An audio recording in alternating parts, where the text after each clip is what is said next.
प्यारे साथियों, 19 फरवरी के दिन संस्कृत विषय की परीक्षा होने वाली है, फर्स्ट सिटिंग और सेकंड सिटिंग में, जिसमें 16 मार्क्स में सब्जेक्टिव क्वेश्चन यानी कि आपके क्वेश्चन आंसर पूछे जाते हैं।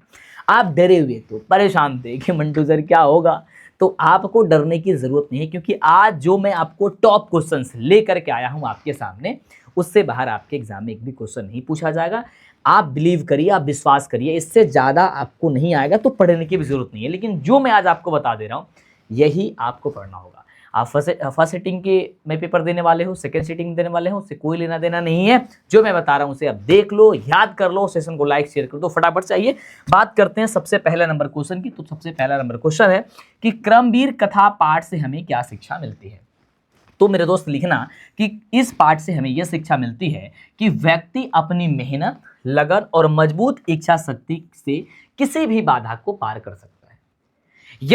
यदि आपके अंदर मेहनत करने की जज्बा हो, यदि आपके अंदर लगन हो, मजबूत इरादा हो, यदि इच्छा शक्ति हो, तो आप किसी भी बाधा को पार कर सकते हो। जिस प्रकार एक गरीब और दलित परिवार के बच्चा जो था राम परवेश राम, उन्होंने केंद्रीय लोकसभा आयोग की परीक्षा में बहुत अच्छे से उन्होंने परीक्षा देकर के उच्चतम स्थान प्राप्त किया, वो प्रेरणादायक रहा। यह पाठ सिखाता है कि जन्म नहीं बल्कि कर्म और कठोर परिश्रम ही इच्छा इंसान को महान बनाता है। ऐसा नहीं कि आप अच्छे घर में जन्म लिए हो तभी आप महान बन सकते हो या कुछ बेहतर कर सकते हो। आप गरीब घर में जन्म लिए हो, आपके पास संसाधन की अभाव है, फिर भी यदि आपके अंदर इच्छा शक्ति है, कुछ करने की जज्बा है, ललक है, तो आप उसे पार कर सकते हो। तो आएगा क्वेश्चन लिख देना। नेक्स्ट क्वेश्चन, स्वामी दयानंद समाज के महान उद्धारक थे कैसे। बहुत प्यारा सा क्वेश्चन है लिखना कि स्वामी दयानंद समाज के महान उद्धारक थे क्योंकि उन्होंने मध्यकालीन भारत में फैली हुई जो कुरीतियां थी, जैसे कि छुआछूत बहुत सारा चलता था, बाल विवाह हो गए, पहले छोटे छोटे बच्चों का शादी करा दिया जाता था, मूर्ति पूजा हो गई, कर्मकांड हो गए, का जम करके उन्होंने विरोध किया था कि ये चीजें नहीं होना चाहिए, ये गलत है, इसे हटाओ। उन्होंने विधवा विवाह, स्त्री शिक्षा और वेदों के ज्ञान पर जोर दे दिया। उन्होंने विधवा की जो विवाह है वो पहले नहीं हुआ करती थी, ठीक है। स्त्री शिक्षा है, स्त्री को शिक्षा नहीं दी जाती थी, वेदों का ज्ञान किसी के पास नहीं था। इन्होंने कहा इस पे जोर देने की जरूरत है। समाज को नई दिशा देने के लिए उन्होंने 1875 ईस्वी में उन्होंने आर्य समाज की स्थापना कर दिया था। और ये क्वेश्चन पूछा जाता है कि आर्य समाज की स्थापना कहां हुई थी, कब हुआ था, जिसका मुख्य उद्देश्य था वैदिक धर्म को पुनः से स्थापित कर देना और समाज को सुधार कराना। नेक्स्ट क्वेश्चन, व्याघ्रपति कथा पाठ का 5 वाक्यों में परिचय दे दीजिए। कि जो व्याघ्रपति कथा है उसके बारे में आपको बतानी है। आप क्या लिखोगे कि यह कथा नारायण पंडित द्वारा रचित हितोपदेश के मित्र लाभ खंड से ली गई है। जो हितोपदेश है आपका, उसके जो मित्र लाभ है उससे ये लिया गया है। इसमें एक बूढ़े बाघ और लोभी पथिक की कहानी है, जिसमें एक बूढ़ा बाघ होता है और एक लोभी लालची जो है ना पथिक यानी कि राही होता है। बाघ हाथ में सोने का कंगन लेकर के राही को लालच देता है। लोभ में पकड़कर पथिक की कीचड़ में पथिक जो है ना कीचड़ में फंस जाता है और बाघ द्वारा मारा जाता है। जब लालच में पड़ता है तो सोने का कंगन लेने के लिए आगे बढ़ता है, कीचड़ में फंस जाता है, फिर बाघ द्वारा वो मारा जाता है। यह कथा शिक्षा देती है कि हिंसक जीवों पर विश्वास नहीं करना चाहिए और लालच का फल हमेशा बुरा होता है। यदि आप लालच के फेर में होंगे, यानी कि लालची आपके अंदर लालच की भावना आ जाएंगी, सेल्फिश आप बनना शुरू कर दोगे, भाई सब कुछ खत्म हो जाएगा, सब कुछ बर्बाद हो जाएगा। चौथा नंबर क्वेश्चन, भारत महिमा के अनुसार बताएं कि हमारी मातृभूमि कैसी है। भाई हमारी मातृभूमि के बारे में जब लिखने को आए ना मेरे दोस्त, मेरे राजा, तो इसमें सोचने की बात थोड़ी ना है। आप लिख सकते हो कि भारत महिमा पाठ के अनुसार हमारी मातृभूमि भारत अत्यंत पवित्र और ममतामयी और विशाल है। भारत क्या है, ममतामयी है ना, यह अत्यंत पवित्र है। यह भूमि सागरों, वनों, पर्वतों, झीलों, बहती हुई नदियां से क्या है, सुशोभित है। यहाँ विभिन्न जाति, धर्म और संप्रदाय के लोग बिना किसी भेदभाव के एकता और भाईचारे के साथ रहते हैं। कोई भी जाति धर्म के लोग हो, लेकिन यहाँ पे एकता पूर्वक सभी लोग एक साथ रहते हैं। यह भूमि इतनी महान है कि देवता भी यहाँ मानव रूप में जन्म लेने के लिए तरसते हैं। देवता लोग भी सोचते हैं काश हमारा जन्म एक बार भारत में हो जाए, इतनी सुंदर सी हमारा यह देश है, इसी सुंदर सी ये मिट्टी है यहाँ की, ताकि वे हरि की सेवा कर सके, ताकि वो प्रभु की भगवान की सेवा कर सके। तो ये आएगा पेपर में, लिख दीजिएगा। एक बार सेशन को लाइक कर दो, शेयर कर दो और जितनी क्वेश्चन बता रहे हैं बस रिवीजन कर लो, पढ़ लो, समझ लो, मैं थोड़ा थोड़ा समझा दे रहा हूं, बस इससे ही आपकी सारी चीजें क्लियर हो जाएंगी। नीति श्लोका पाठ के अनुसार कौन सा 3 वस्तु त्याज्य है? तो आप लिखना, महात्मा विदुर रचित नीति श्लोका पाठ के अनुसार मनुष्य को अपने कल्याण और आत्मा की शांति के लिए 3 वस्तुओं का तुरंत ही त्याग कर देना चाहिए, तुरंत, जितना जल्दी उसे त्याग कर देना चाहिए। पहला काम, दूसरा क्रोध और तीसरा लोभ। आपके अंदर ये तीनों भावनाएं नहीं होनी चाहिए। काम यानी कि सेक्सुअल चीजें, क्रोध का मतलब होता है गुस्सा, और आपका लाभ का मतलब होता है लालचपन। ये तीनों चीजें नहीं होनी चाहिए। ये तीनों दोष नरक के द्वार माने गए हैं। यदि व्यक्ति इनका त्याग नहीं करता है तो उसका निश्चित ही विनाश होता है। अगर कोई व्यक्ति इसका त्याग नहीं करता तो उसका विनाश होना एकदम संभव है और उसकी आत्मा का पतन हो जाता है। इसलिए सुखी जीवन के लिए इससे दूर रहना चाहिए। यदि आप चाहते हो कि आपका जीवन सुखमय हो, आपका जीवन बेहतर हो, तो इन तीनों चीजों को त्याग कर देना चाहिए। मेरे बच्चों, यह आएगा क्वेश्चन आपके पेपर में, तो आप आसानी से लिख दोगे। देवव्रत की प्रतिज्ञा क्या थी? देवव्रत नाम का जब हम 3-4 क्लास में पढ़ते थे तो वहां पे हमको इसकी कहानी मिली थी। एक हमारा बुक आता था नैतिक शिक्षा नाम से, उसमें बताई गई थी। तो देवव्रत यानी कि भीष्म ने अपने पिता शांतनु की खुशी और सत्यवती से उनकी विवाह को संभव बनाने के लिए एक भीषण प्रतिज्ञा कर डाली। और उन्होंने भीषण प्रतिज्ञा क्या कर डाली थे मेरे दोस्त? तो लिखना, उन्होंने भीषण प्रतिज्ञा की थी कि मैं आजीवन ब्रह्मचारी रहूंगा और कभी विवाह नहीं करूंगा। उन्होंने कहा कि मैं हमेशा ब्रह्मचारी रहूंगा, मैं कभी भी विवाह नहीं कर सकता हूं, ताकि सत्यवती की संतान ही हस्तिनापुर की राजा बने। वो चाहते थे कि जो हस्तिनापुर का जो राजा बने वो सत्यवती की संतान ही बने। उनकी इसी कठिन और अटल प्रतिज्ञा के कारण ही देवव्रत का नाम भीष्म पड़ा और उन्हें इच्छा मृत्यु का वरदान मिला। और उन्हें बोला कि आप जब चाहोगे तब मर जाओगे, है ना। ये कितने अच्छी रहते यार। अगर कोई किसी को वरदान ये मिल जाए कि वो जब चाहे तब मृत्यु उसकी हो जाए तो कितना अच्छा लगता है। जब चाहे तब उसकी मृत्यु हो, मतलब जब चाहे, जब जीवन से पूरी परेशान हो जाओ, सारी चीजें कर और लो, तो सोचो हे भगवान अब बस, अब मैं आना चाहता हूं आपके शरण में, आप मुझे अब बुला लो। नेक्स्ट क्वेश्चन, ये क्वेश्चन बहुत इंपॉर्टेंट है। जितने बता रहे हैं भाई स्किप करके मत जाना, देख लेना, रिक्वेस्ट है ना। सब कुछ कर रहे हैं भाई मेरे, लेकिन सेशन को छोड़ के जाओगे आपका दुर्दशा हो जाएगा, ठीक है, ये समझ लेना। शस्त्रकारः पाठ के आधार पर संस्कृत की विशेषता बता दीजिए। तो मेरे दोस्त लिखोगे, शस्त्रकारः पाठ के अनुसार संस्कृत केवल एक भाषा नहीं है बल्कि ज्ञान विज्ञान का अक्षर भंडार है। यह भारतीय संस्कृति का मूल आधार है। इसमें वेद, वेदांग, उपनिषद, दर्शन और खगोल विज्ञान सुरक्षित है। प्राचीन ऋषियों द्वारा रचित कर्तव्य और अकर्तव्य का बोध कराने वाले समस्त शास्त्र इसी भाषा में निरूपित है। यह भाषा भारत की बौद्धिक संपदा और गौरव का प्रतीक है, जिसे अपनाना हर भारतीयों का क्या होता है? हर भारतीयों का धर्म है। आएगा मेरे राजा, इसे लिख देना। 1893 में विश्व धर्म सम्मेलन कहाँ हुआ था? बहुत प्यारा सा क्वेश्चन है, आप लिखोगे 1893 ईस्वी में विश्व धर्म सम्मेलन अमेरिका के प्रसिद्ध शहर शिकागो में आयोजित हुआ था। इस ऐतिहासिक सम्मेलन में भारत की ओर से स्वामी विवेकानंद ने सनातन धर्म का प्रतिनिधित्व किया था। जब ये हुआ था तो उन्होंने, स्वामी विवेकानंद, उन्होंने क्या किया था? जो सनातन धर्म है उसका उन्होंने क्या कहा? प्रतिनिधित्व किया था। उन्होंने अपने भाषण में दुनिया को भारतीय संस्कृति और वेदांत दर्शन की महानता से परिचित कराया। इसी सम्मेलन के बाद पश्चिमी देशों में भारतीय ज्ञान और दर्शन के प्रति सम्मान बहुत ही ज्यादा बढ़ गया था। तो ये क्वेश्चन आएगा, तो मेरे बाबू, मेरे राजा, इसे लिख देना। नरक के 3 द्वार कौन कौन से? अभी आपको बताया कि नरक के विदुर नीति के अनुसार नरक के 3 द्वार है। एक है काम, क्रोध और लोभ है, इसे हमेशा त्याग करना चाहिए। ये तीनों आत्मा का नाश करने वाले हैं। जब मनुष्य काम हो यानी कि वासना, अत्यधिक गुस्से या धन के लालच में अंधा हो जाता है तो वह पाप कर बैठता है, तो उसे विनाश यानी कि नरक की ओर ले जाता है। इसलिए अपना हित चाहने के लिए, यानी अपना सुख शांति चाहने के लिए इन तीनों को, ये तीनों दुर्गुणों को त्याग कर देना चाहिए। तो ये पेपर में आएगा तो आप आसानी से लिख दोगे, ठीक है। नरक के 3 द्वार कौन है? तो केवल ये लिख के मत छोड़ देना कि नरक के 3 द्वार है काम, क्रोध और लोभ। भाई इसे 1 ही नंबर मिलेगा आपको, ये 2 नंबर वाला क्वेश्चन आपको बता रहे हैं।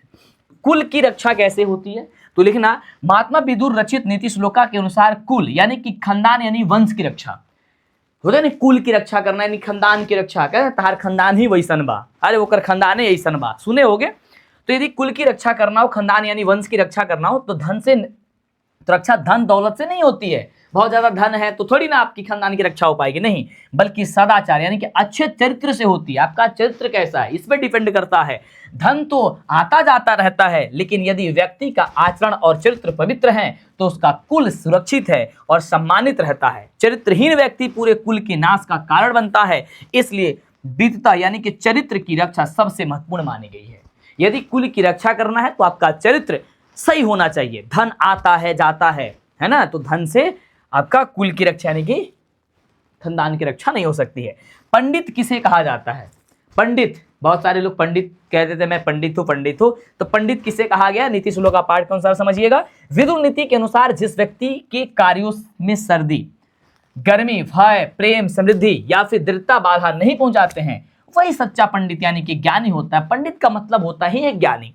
इसके अलावा जो सभी प्राणियों के आत्मा रहस्य को जानता है, सभी कार्यों के योग यानी कि कौशल को समझता है, मनुष्य में समस्याओं का उपाय जानने वाला उसी ज्ञानी पुरुष को शास्त्रों पंडित कहा जाता है। ठीक है मेरे बच्चों, तो ये बात आप अपने पेपर में जब आएगा तो लिख दीजिएगा। वही आप लाइन याद करके, 2.5 अक्षर प्रेम का पढ़े से पंडित होए, है ना। जो प्रेम की भाषा को समझता है वही पंडित है ना। चलो नेक्स्ट क्वेश्चन बात करते हैं, नदी और विद्वान में क्या समानता है? नदी और विद्वान में बबुआ का समानता बाहु, तो लिखना। मुंडकोपनिषद के अनुसार जिस प्रकार बहती हुई नदियां अपने नाम और रूप को छोड़ करके अंत में विशाल समुद्र में मिल जाती है। जब मुंडकोपनिषद में कहा गया है, पहला चैप्टर आपका मंगलम, उसमें कहा गया कि जब बहती हुई नदियां है ना, बहते बहते बहते बहते जा करके अपना नाम और रूप को छोड़ करके कहां मिल जाती है? नाम और रूप को छोड़ करके जब वो समुद्र में मिल जाती है, उसी प्रकार विद्वान पुरुष अपने नाम और रूप यानी कि अहंकार को, रूप का यहां मतलब हो जाएगा अहंकार, अपना नाम और अहंकार को सब कुछ भुला करके त्याग करके परम पिता परमेश्वर यानी कि दिव्य पुरुष को एकाग्र हो जाते हैं, भगवान में लीन हो जाते हैं। दोनों में समानता यही है कि दोनों अपने व्यक्तित्व अस्तित्व को मिटाकर एक विराट सत्ता में विलीन हो जाते हैं, है ना। तो ये आपके पेपर में आएगा, आसानी से इसे लिख दीजिएगा। नेक्स्ट क्वेश्चन कह रहा है कि वर्तमान पटना के वैभव का वर्णन कर दिया, यानी कि पटना का वर्तमान वैभव बताइए क्या क्या है। तो लिखिए कि वर्तमान में पटना बिहार की राजधानी है और एक विकसित महानगर है। यह यहाँ गंगा नदी के तट पर बसा है। यह जो है गंगा नदी के तट पर बसा है। यहाँ पर गोलघर, तारामंडल, संजय गांधी उद्यान, जैविक उद्यान, उच्च न्यायालय, सचिवालय, प्रमुख दर्शनीय यहाँ पे स्थल है। धार्मिक दृष्टिकोण से महावीर मंदिर है यहाँ पे, जो पटना जंक्शन के पास है। सिखों के 10वें गुरु गोविंद सिंह का जन्मस्थल पटना ही है, जिसे पटना साहिब के नाम यानी कि गुरुद्वारा के नाम से प्रसिद्ध है। यह नगर शिक्षा, व्यापार और राजनीति का प्रमुख केंद्र है, जहां हजारों पर्यटक क्या करते हैं, यहाँ पे आते हैं। ठीक है, तो पटना के बारे में आएगा तो आप बहुत ही सुंदर तरीके से आप इसे लिख सकते हो। नेक्स्ट क्वेश्चन, अलस कथा पाठ के आधार पर बताइए कि आलसी पुरुषों को किसने और क्यों निकाला। आप लिखना, अलस कथा में आग लगने पर जब धूर्त लोग भाग गए तो 4 आलसी जो है ना वहां पे बच गए, जिसे हम ब्रांडेड आलसी कहते हैं। ठीक है, आपस में वे बात करने लगे। आग उन्हें जलाने वाली ही थी कि अलसाला के नियोजी पुरुष यानी कि जो कर्मचारियों है ना, उन्होंने दयावश उनकी जान बचाने की कोशिश कर ली और जान बचा ली। उन्होंने निकाला, जान बचाने के लिए उन्होंने निकाला। उन्होंने देखा कि आलसी मरने के तैयार हैं पर हटने की नहीं, इसलिए उन्हें बाल यानी कि केस पकड़ करके घसीटते हुए क्या किया गया, बाहर किया गया। आलसी इतने ब्रांडेड किस्म के आलसी थे, तो जब पता है कि भाई भूख लगा हो लेकिन कुछ नहीं कर सकता, उसे आलसी जानते हैं। वो तो हम लोग भी है यार, मन न करता कभी जाने का तो चाहते, चलो ना खाएंगे, समझ में आता है। लेकिन ऐसा आलसी जो मरने के लिए भी तैयार हो लेकिन हटने के लिए नहीं। संस्कृत साहित्य में महिलाओं के योगदान का वर्णन कर दीजिए। आप लिखिएगा, संस्कृत साहित्य को समृद्ध बनाने में महिलाओं का योगदान है। योगदान वैदिक काल से ही अद्वितीय है। वैदिक युग में मैत्रेयी, गार्गी और सुलभा जैसी कृषिकाओं ने मंत्र दर्शन किए। लौकिक साहित्य में विजयांका, शीला भट्टारिका और प्रभु देवी का नाम प्रसिद्ध आया है। आधुनिक काल में पंडित छमाराव और मिथिलेश कुमारी मिश्र जैसी लेखिकाओं ने अपनी रचनाओं से संस्कृत साहित्य की क्या की परंपरा को निरंतर आगे बढ़ाया है। जो आपको हम पढ़ा रहे हैं, सिर्फ यदि आप कान में ईयरफोन लगा करके सिर्फ सुन लोगे ना मेरे राजा, तो सारी चीजें आपकी क्लियर हो जाएंगी। तो जरूर सुन लो इसे। विवाह संस्कार एक पवित्र संस्कार है। कैसे? तो मेरे बाबू आप लिखिएगा कि भारतीय संस्कृति में विवाह को एक पवित्र संस्कार माना गया है, क्योंकि यह केवल भोग का साधन नहीं है बल्कि गृहस्थ धर्म का प्रवेश द्वार है। इसमें वर वधु अग्नि को साक्षी मान करके जीवन भर साथ निभाने और धर्म का पालन करने की प्रतिज्ञा लेते हैं। एक अग्नि, एक आग की साक्षी मानते हैं और आगे जीवन को चलाने के लिए निकल पड़ते हैं। इसमें पानी ग्रहण होता है, सिंदूरदान होता है, सप्तपदी यानी कि 7 फेरे होते हैं, जिसे सप्तपदी बोला जाता है, 7 फेरे, पवित्र कर्मकांड होते हैं जो 2 परिवारों को जोड़ते हैं और समाज की निर्धनता को बनाए रखते हैं। तो अगर आएगा विवाह संस्कार एक पवित्र संस्कार है कैसे, तो आपको ये सारी चीजें लिखनी होगी। भारतीय लोगों की सर्वाधिक महत्वपूर्ण विशेषता क्या है?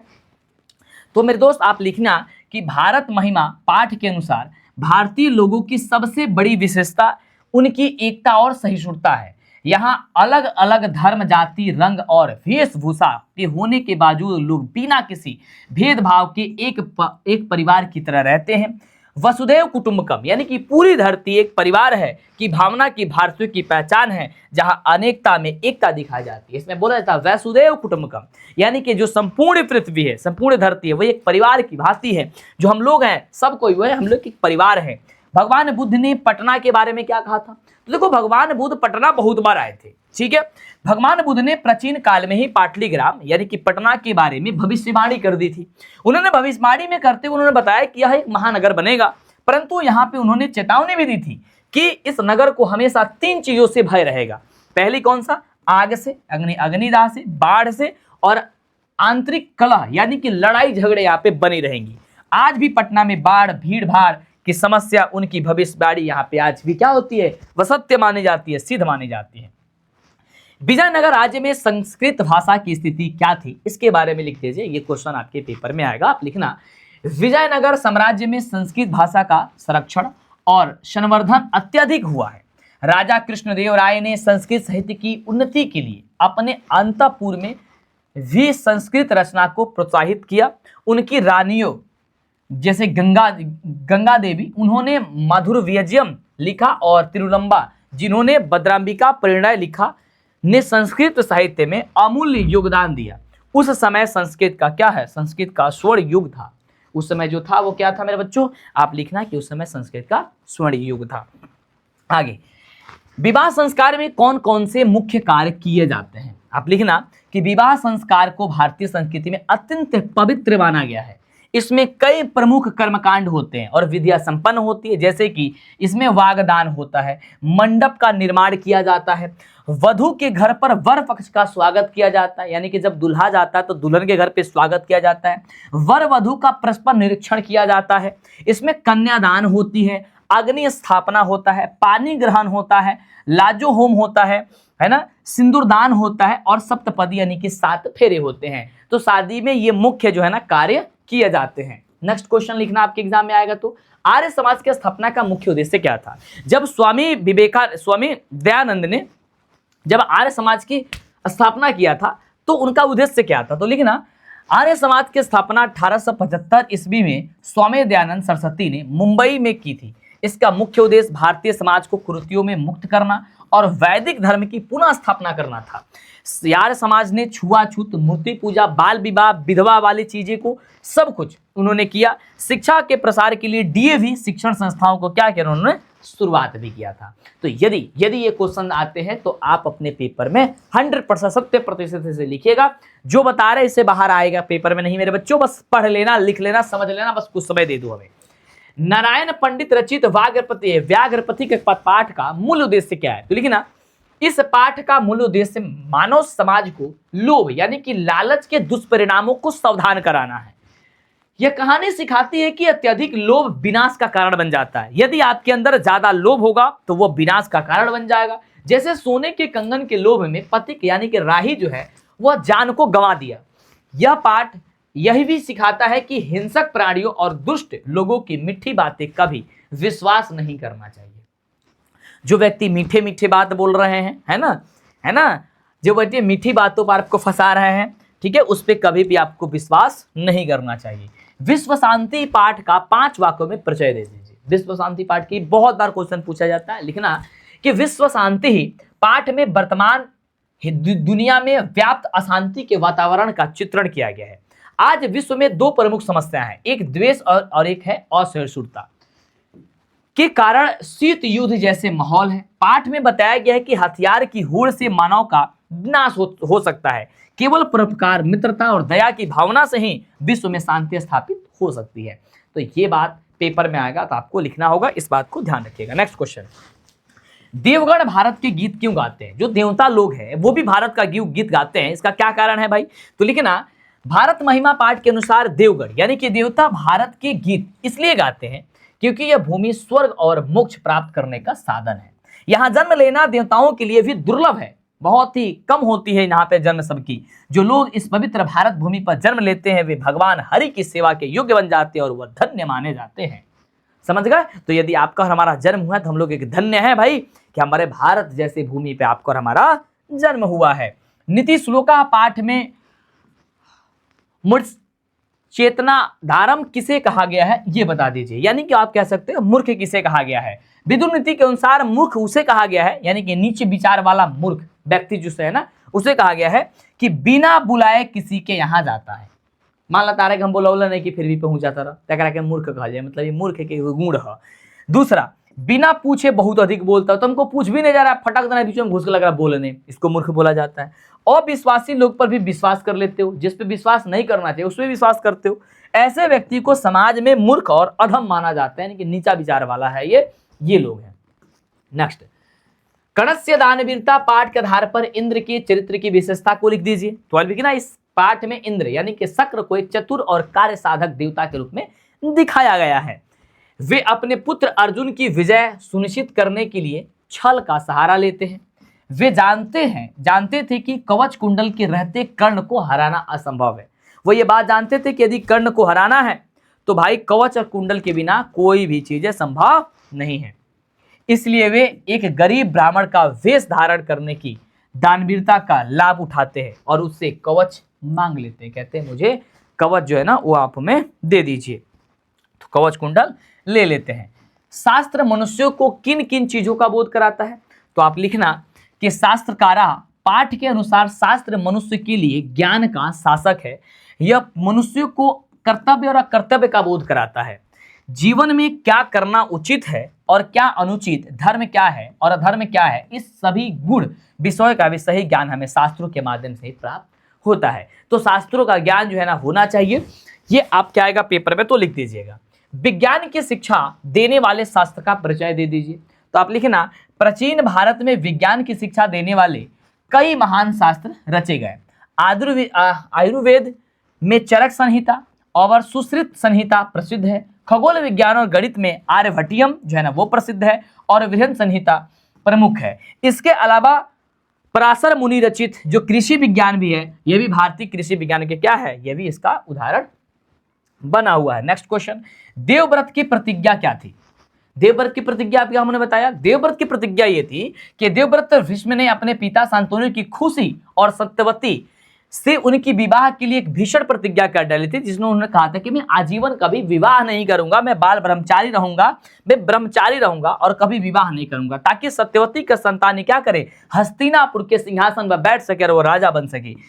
इसी कठिन प्रतिज्ञा के कारण उनका नाम जो है ना भीष्म पड़ा था और उनकी मृत्यु इच्छा शक्ति की मृत्यु मिली थी, यानी कि जब वो चाहे तब उनकी मृत्यु हो सकती है। सभी जनों की देशभक्ति कैसी होनी चाहिए? मतलब आपका और हमारा जो देशभक्ति होनी चाहिए वह कैसा होना चाहिए? तो लिखे ना, सभी जनों की देशभक्ति आदर्श रूप और त्यागपूर्ण होनी चाहिए। भारत महिमा पाठ के अनुसार हमें अपने देश के प्रति सदा वफादार रहना चाहिए। हमें जाति, धर्म और भाषा के भेदभाव को भुलाकर एकता और भाईचारे के साथ रहना चाहिए और राष्ट्र की रक्षा के लिए सदैव क्या होना चाहिए, तत्पर रहना चाहिए। तो ये वाली चीजें आपके पेपर में आएगा तो आप आसानी से बहुत ही सुंदर ढंग से इसे लिख दीजिएगा। हमारी भारत भूमि कैसी है? तो मेरे बच्चों आप लिखना कि हमारी भारत भूमि वत्सला है, यानी कि बहुत ही ममतामयी है। वत्सला का मतलब होता है ममतामयी है। निर्मल है, निर्मल का मतलब होता है पवित्र, यह निर्मला है यानी कि पवित्र है और विशाल है। यह भूमि उत्तर में हिमालय से और 3 ओर सागरों से घिरी हुई है ना, उत्तर में हिमालय से और सागरों से घिरी हुई है। यह गंगा यमुना जैसे पवित्र नदियां बहती है। यह कर्म भूमि और मोक्ष भूमि दोनों है, जहां देवता भी बार बार जन्म लेने को क्या करते, इच्छा प्रकट करते, बचाते कि हमारा भी जन्म भारत जैसे देश में हो जाए। चंद्रगुप्त मौर्य के काल में पाटलिपुत्र की रक्षा व्यवस्था कैसी थी? तो ध्यान देना, चंद्रगुप्त मौर्य के समय में पाटलिपुत्र वैभव के अनुसार हमने ये जाना है कि यूनानी राजदूत मेगास्थनीज में लिखा हुआ है कि चंद्रगुप्त मौर्य के काल में पाटलिपुत्र की रक्षा व्यवस्था बहुत ही ज्यादा शोभनीय थी, अति उत्कृष्ट थी, बहुत ही शानदार थी, अच्छा थी। नगर चारों ओर से सुरक्षित था और प्रशासन बहुत सख्त था। बाद में सम्राट अशोक के समय में यह व्यवस्था और भी अत्यधिक सुदृढ़, मतलब जब अशोक आए तो इसका यहाँ पे जो है ना विकास, माने सारी चीजें और भी बड़ा सुंदर हो गया।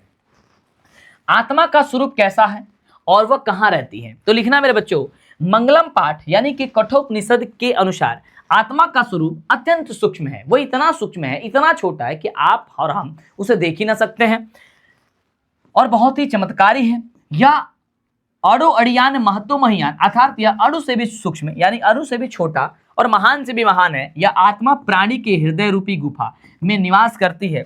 जो व्यक्ति मोह माया त्याग देता है वही इस आत्मा के रहस्य को क्या करता है, समझ पाता है। ठीक है मेरे बच्चों, ये बात को आप लिखना पेपर में जब आएगा तो।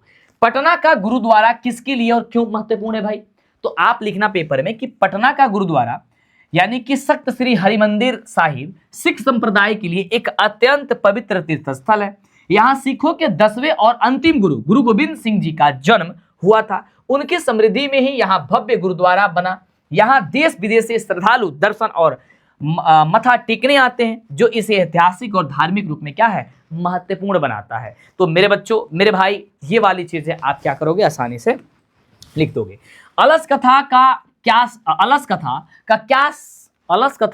क्या शिक्षा संदेश है। अच्छा, अलस कथा पाठ हमें क्या शिक्षा संदेश देती है, लिखना विद्यापति रचित इस कथा का संदेश है कि आलस्य मनुष्य का सबसे बड़ा शत्रु है। सबसे बड़ा क्या है, कहोगे सर, दुश्मन है। सबसे बड़ा दुश्मन क्या है, आलस है। आलसी व्यक्ति अपना पेट भरने के लिए कोई भी काम नहीं करता है, वो पूरी तरीके से दूसरों पर ही निर्भर रहता है। जैसे आग लगने पर आलसी भाग नहीं सके, पाठ सिखाता है कि दैवान यानी कि अगर करुणा वाले व्यक्ति ना हो तो लोगों के बिना जो आलसी लोगों की उसकी जीवन जो है ना संभव नहीं है। इसलिए हमें कर्मठ बनना चाहिए। हमें क्या बनना चाहिए, कर्मठ बनना चाहिए। जो आलस वाली चीज है उसे त्याग देना चाहिए। संस्कृत साहित्य में महिलाओं के योगदान का वर्णन कर दीजिए। मेरे बच्चों, लिखना कि संस्कृत साहित्य को समृद्ध करने में महिलाओं का योगदान वैदिक काल से ही बहुत ही अधिक अद्वितीय है। वैदिक युग में मैत्रेयी, गार्गी, सुलभा जैसे विदुषियों ने मंत्र दर्शन किए। लौकिक साहित्य में दक्षिण भारत की विजयांका जैसे कि सर्व शुक्ला सरस्वती, शिक्षा भट्टारिका, शीला भट्टारिका, प्रभु देवी प्रसिद्ध है। आधुनिक काल में पंडित छमाराव और मिथिलेश कुमारी मिश्र जैसी लेखिकाओं ने संस्कृत लेखन परंपरा क्या क्या एक जीवित रखा हुआ है। ठीक है मेरे बच्चों, आगे देखो। अगला, संस्कार कितने प्रकार के और कौन कौन से होते हैं, इसके बारे में लिखना होगा। तो लिखना, भारतीय संस्कृति में कुल 16 संस्कार माने गए हैं, जिन्हें मुख्य रूप से 5 भागों में बांटा गया है। पहला, जन्म से पूर्व 3 संस्कार होते हैं, गर्भाधान आदि। 100 बचपन या 6 संस्कार जो कि नामकरण वगैरह ये सब शामिल होते हैं। नेक्स्ट क्वेश्चन, नेक्स्ट, शिक्षा काल में 5 संस्कार और उपनयन होता है। विवाह संस्कार में गृहस्थ जीवन का प्रवेश होता है और मरणोत्तर यानी कि जो मरने के बाद होता है अंत्येष्टि संस्कार होता है। यह संस्कार मनुष्य के व्यक्ति का क्या करता है, निर्माण करता है। ठीक है, तो इस तरीके से आपके पेपर में आएगा, तो इन सारी बातों को आपको लिखना होगा। राम प्रवेश राम की जीवन पर प्रकाश डाल दीजिए। तो आप लिखना कि राम प्रवेश राम क्रमवीर कथा का नायक है। यह बिहार के पिछड़े गांव विखन टोला का एक दलित और निर्धन बालक था। गरीबी के बावजूद अपनी दृढ़ इच्छा शक्ति और एक शिक्षक के मार्गदर्शन से उनकी पढ़ाई उनकी केंद्रीय लोक सेवा आयोग यानी कि सिविल सर्विसेज की परीक्षा में सर्वोच्च स्थान प्राप्त कर लिया। उसका जीवन साबित करता है कि मेहनत से कोई भी लक्ष्य पाना असंभव नहीं है। यदि आपके अंदर ललक है, मेहनत है, जज्बा है, तो आप कोई भी चीजें आप पार प्राप्त कर सकते हो। स्वामी दयानंद पाठ का 5 वाक्यों में परिचय दे दीजिए। स्वामी दयानंद का, तो यह पाठ आधुनिक भारत के महान समाज सुधारक स्वामी दयानंद सरस्वती के योगदान को दर्शा देता है। उन्होंने 19वीं सदी में समाज में व्याप्त छुआछूत था, बाल विवाह था, मूर्ति पूजा था, कर्मकांड था, ये सबका विरोध किया। उन्होंने 1875 ईस्वी में आर्य समाज की स्थापना भी कर दिया। उन्होंने वेदों की ओर लौटो का नारा दे दिया और शिक्षा के प्रयास के लिए डीएवी विद्यालयों की क्या कर दी, उन्होंने शुरुआत भी कर दिया था। सही है मेरे बच्चों, गुड। आगे देखते हैं, व्याघ्रपति की कथा पाठ से हमें क्या शिक्षा मिलती है। भाई देखो, व्याघ्र पथि कथा से हमें यही शिक्षा मिलती है कि हमें लालच नहीं करना चाहिए। यानी कि नारायण पंडित रचित इस कथा से हमें यह शिक्षा मिलती है कि अत्यधिक लोभ लालच विनाश का कारण बनता है। जिस प्रकार सोने के कंगन के लालच से फंसकर पथिक ने एक बूढ़े और हिंसक बाघ पर विश्वास कर लिया और अपनी जान गंवा दी, उसी प्रकार दुष्ट लोगों की बातों में नहीं आना चाहिए और लोभ से हमेशा दूरी बनाए रहना चाहिए। नेक्स्ट, विश्व शांति पाठ का मुख्य उद्देश्य क्या है? तो आप लिखना, इस पाठ का मुख्य उद्देश्य छात्रों को विश्व में व्याप्त अशांति के कारण द्वेष और असहिष्णुता से परिचित कराना है और शांति का महत्व समझाना है। यह पाठ बताता है कि हथियारों की होड़ से मानवता का नाश होगा और वसुधैव कुटुंबकम भावना परोपकार से ही विश्व में सच्ची शांति स्थापित किया जा सकता है। यानी कि संपूर्ण पृथ्वी जो है ना, वो हम सभी का परिवार है।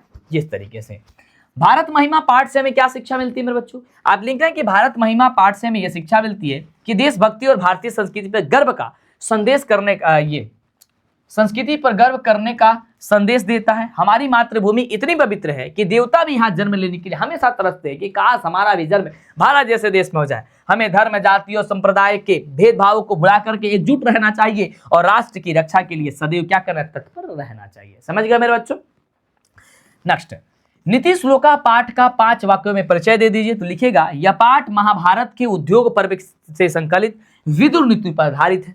यह धृतराष्ट्र युद्ध को लेकर के आसान थे, तो विदुर ने उन्होंने नीतिपूर्ण उपदेश दिए थे। इस पाठ में श्लोकों के माध्यम से मूर्ख और पंडित के लक्षण, नरक के द्वार और धर्म व कुल की रक्षा जैसे विषय पर जीवन जीने की क्या सही राय दिखाई गई है। तो आप क्या कर सकते हो, तो ये प्रश्न आएगा तो आप नीति श्लोक का पाठ के आधार पर लिख सकते हो। कर्ण के दानवीर का वर्णन कर दीजिए। भाई, इस दुनिया में कर्ण जैसा दानवीर कोई नहीं था। कर्ण महाभारत का एक महान दानवीर था। उसके पास जन्मजात कवच और कुंडल प्राप्त हुए थे, है ना, जो उसकी रक्षा करते थे।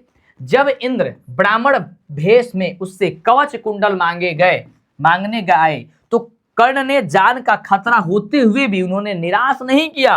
उन्होंने शिक्षा और वृक्ष नष्ट हो जाते इसलिए, लेकिन दिया गया दान हमेशा अमर रहता है और अपना कवच कुंडल काट करके दे दिया। यानी कि जो कर्ण है ना, ये भी नहीं सोचा कि मेरा इससे जान चला जाएगा, मैं मर जाऊंगा, मेरी मृत्यु हो जाएगी, लेकिन उसका भी उन्होंने परवाह नहीं किया, फिर भी अपना सर का कवच कुंडल काट करके दे दिया। गतिस्वंत त्वमेका भवानी कह करके कवि ने किन से क्या प्रार्थना की है? तो लिखना, इस पंक्ति के माध्यम से भक्त कवि ने माँ जगदम्बा यानी कि भवानी से करुण प्रार्थना की है कि कवि कहता है कि हे माँ, इस संसार में मेरा कोई सहारा नहीं है, मैं अनाथ हूं और मेरा सांसारिक कष्टों में फंसा हूं, तुम्हें मेरी एकमात्र गति हो। कभी पूर्ण समर्पण भगवान भाव से देवी से अपने उद्धार की क्या करता है, भीख मांग रहा होता है। ये क्वेश्चन आएगा तो लिख दीजिएगा। शास्त्रकारा पाठ में वर्णित वैज्ञानिक शास्त्रों का प्रकाश डाल दीजिए। आप लिखना कि प्राचीन भारत में विज्ञान अत्यंत उन्नत था। आयुर्वेद में चरक की चरक संहिता और सुश्रुत की सुश्रुत संहिता विश्व प्रसिद्ध है। आर्यभट्ट ने आर्यभट्टियम लिखा, जिसमें पृथ्वी के घूमने का सिद्धांत है। बराहमिहिर वृहत संहिता और पराशर मुनि ने कृषि विज्ञान की रचना की। वे ग्रंथ भारतीय विज्ञान के क्या की महानता के लिए परिणाम है। महात्मा बुद्ध के अनुसार वैर की शांति कैसे संभव है? तो आप लिखना कि भगवान बुद्ध ने कहा था कि वैर से वैर यानी कि दुश्मनी कभी शांति नहीं देता, है ना। यदि हम नफरत के बदले नफरत करेंगे तो अशांति बढ़ेगी और वैर को केवल प्रेम, क्षमा, मित्रता से ही शांत किया जा सकता है। यही शाश्वत सत्य है और शांति का एकमात्र क्या है भाई, यही आपका उपाय है। ठीक है, आगे बढ़ते हैं। वसुधैव कुटुंबकम की अवधारणा क्यों आवश्यक है? तो लिखना, आज विश्व में हर जगह अशांति, स्वार्थ और असहिष्णुता फैली हुई है। ऐसे समय में वसुधैव कुटुंबकम यानी कि पूरी पृथ्वी ही मेरा परिवार है कि सोच अपनाना बहुत ही जरूरी है।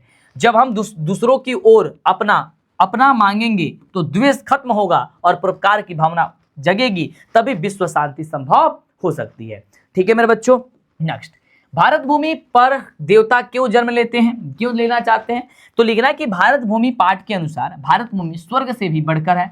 यह कर्म भूमि जहां रहकर मनुष्य अपने कर्मों द्वारा मोक्ष प्राप्त कर सकता है।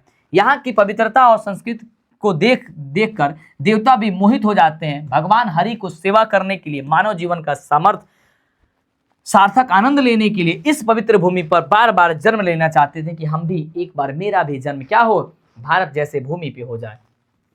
शिक्षा संस्कार का वर्णन कर दीजिए। तो भारतीय संस्कृति में शिक्षा संबंधी 5 संस्कार है। पहला अक्षरारंभ, इसमें बच्चा अक्षर और अंक लिखना शुरू करता है। दूसरा होता है उपनयन, गुरु शिक्षा को अपने घर यानी कि गुरुकुल में ले जाते हैं। तीसरा होता है वेदारंभ, वेदों की पढ़ाई यहाँ पे शुरू की जाती है। चौथा किसांत यानी कि गोदान, जो गुरुकुल में पहली बार दाढ़ी बनवाया जाता है जिसे किसांत बोला जाता है, दाढ़ी और बाल बनवाना। समावर्तन, शिक्षा पूरी होने पर गुरु के घर से अपने घर लौटाना, ये आपका दीक्षांत समारोह होता है। तो ये आपके टॉप जो है ना 50 यानी कि 50 क्वेश्चन है। तो आप मेरे बच्चों ये 50 क्वेश्चन का रिवीजन हर हाल में आपको करके रखना होगा, ठीक है, जिससे आपके पेपर में यदि ये क्वेश्चन पूछे तो आप आसानी से इन सभी क्वेश्चंस का जवाब आप दे सकते हो, ठीक है।